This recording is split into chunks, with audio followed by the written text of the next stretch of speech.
of students are afraid of long division, but after this class you discover that this is very simple. So division is sharing things, okay? Sharing things out or working out how many times a number goes into another number. Mark that one, how many times. When we talk about times, remember we're talking about multiplication. So division is the inverse of multiplication.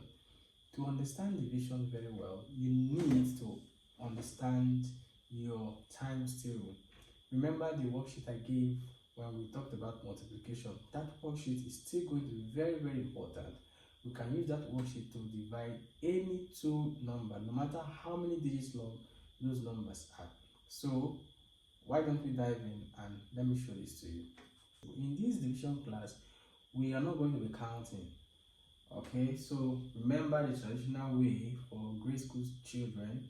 You're taught that if we're to divide 6 by 3, then we're going to have 1, 2, 3, and then we'll share 6 to them. 1, 2, 3, 4, 5, 6. Okay, and then we'll have that this is 2, 2. Okay, so the problem with this method is, what if you're asked to divide 54 by 6? What do? You start writing 54 things to share to 6 people. I think that is not efficient enough. Okay, just have that keyword in mind. Division means how many times a number goes into another number. So let me show you this. If you ask to divide 24, for instance, by 6, what that means is that how many times does 6 go into 24? So basically it means 6 times what will give you 24. So anytime you're given a number to divide, check for what number will multiply 6 to give you 24. Very, very simple. So 24 divided by 6 means 6 times what will give you 24. Very simple. Go to multiplication table, look at your 6 times. 6 here times what will give you 24. This is 24 here, so it's 6 times 4. 6 times 4 will give you 24. That means that 24 divided by 6 is equal to 4. Okay, 24 divided by 6 is equal to 4. Okay, so if we have 35 divided by 7, check 7 times what will give you 35. Go to your times table. 7 times what will give you 35. 7 in the 7th column, this is 35 here, so that is 5. 7 times 5 will give you 35, which means that 35 divided by 7 will be equal to 5. No need to count. Okay, you do not need to count. Know your times table. Okay, so let's take one more example. If we have 64 divided by 8, it means what number will multiply 8 to give you 64? Go to your times table, check for 8 and check for 64. What number is that? 8. 8 times 8 will give you 64. So that means that 64 divided by 8 will be equal to 8.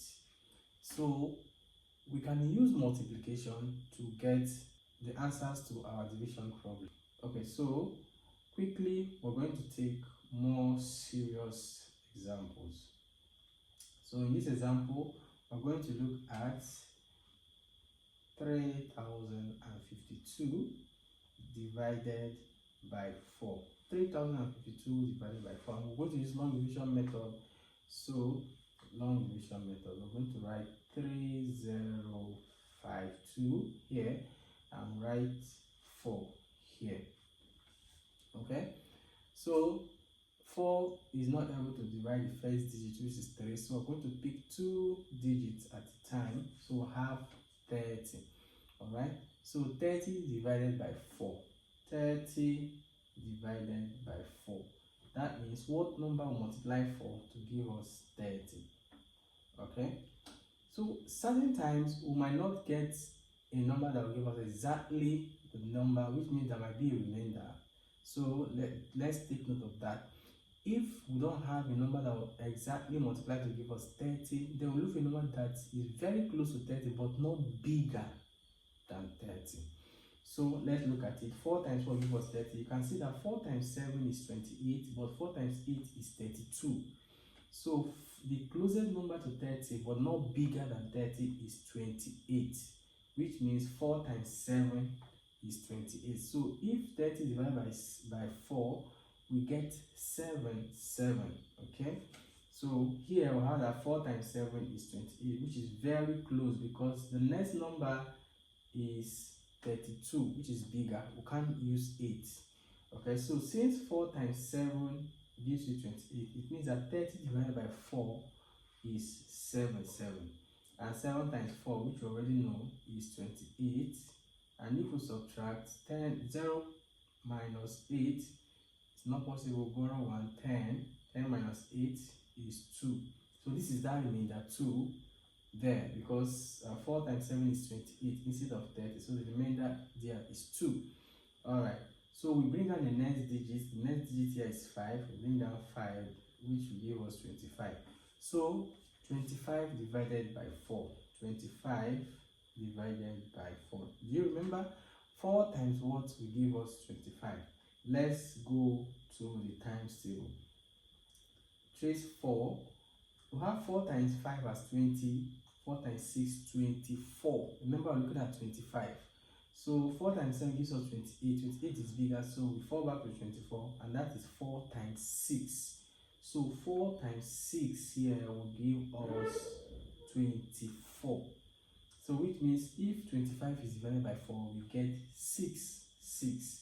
Okay, 6 times 4 is that 24, and when we subtract, we get 1. 1 is our remainder because it was not exactly 25. I hope you're following. Please pay very close attention. Now we'll bring down the last digit, which is 2. Alright, 12 divided by 4. Alright, so if we have 12 divided by 4, do you remember what we do? What number will multiply 4 to give us 12? Okay, what number will multiply 4 to give us 12? 4 times something here is supposed to give us 12. What number is that?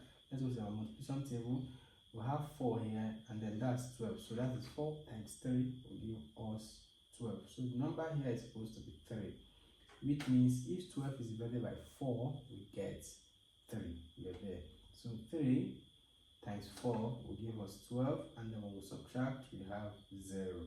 Okay, can you see that that same multiplication table is very important? And we did not draw anything. All we did was refer to the times table.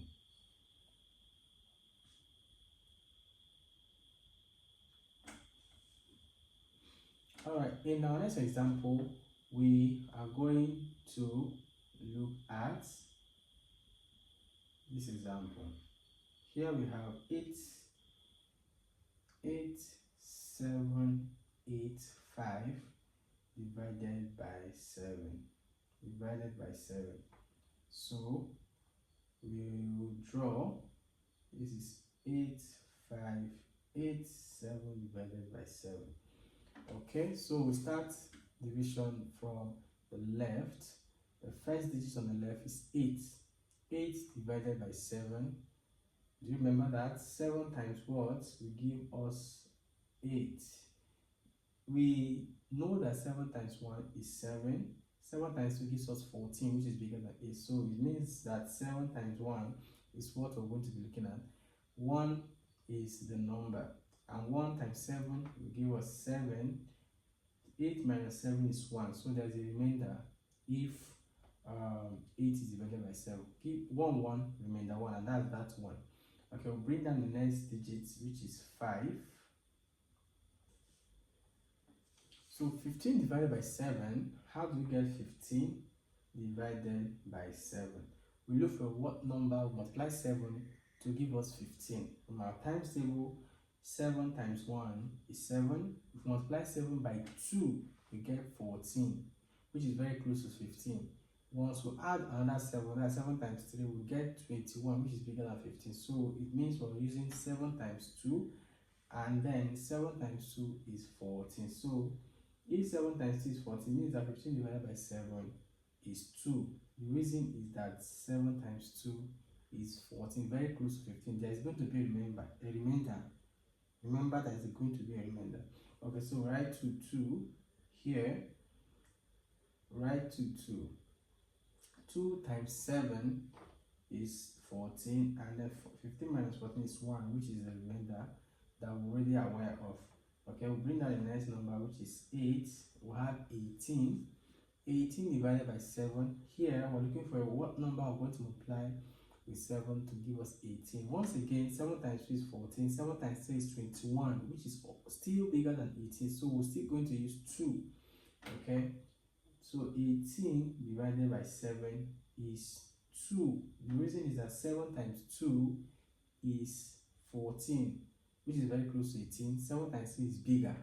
Okay, so 2 again, we'll have 2. 2 times 7 is 14 again. And then 14, 18 minus 14 will give us 4. And then we'll bring down the last digit, which is 7, and then we'll have 47. You see why this is very important? Because as we were counting, here we're going to count 47 things and divide it into 7, which is going to be hectic. Drawing 47 things. Okay, so 47 divided by 7. Okay, we look for what number we're going to multiply 7 to give us 47 or something very close to 47, but not bigger than 47.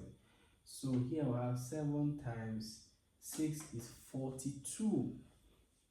42. 7 times 7 is 49. 49 is bigger than 47. So we use 6. 7 times 6, 42. So that means that 47 divided by 7 will be 6. And the reason is that 7 times 6 is 42. Very close.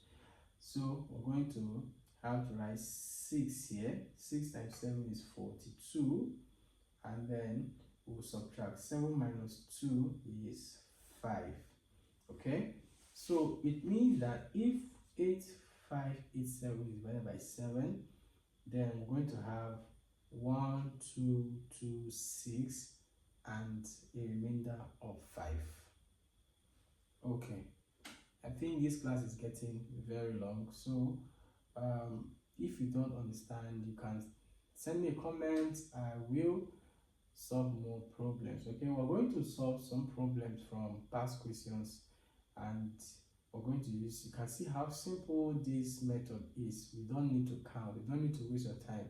Just use the reverse process, which is multiplication, to get the answer to your division problems. And everything boils down to your worksheet on the times table from 0 to 9. You don't need any other thing. Everything you need is found in that worksheet. So keep practicing and keep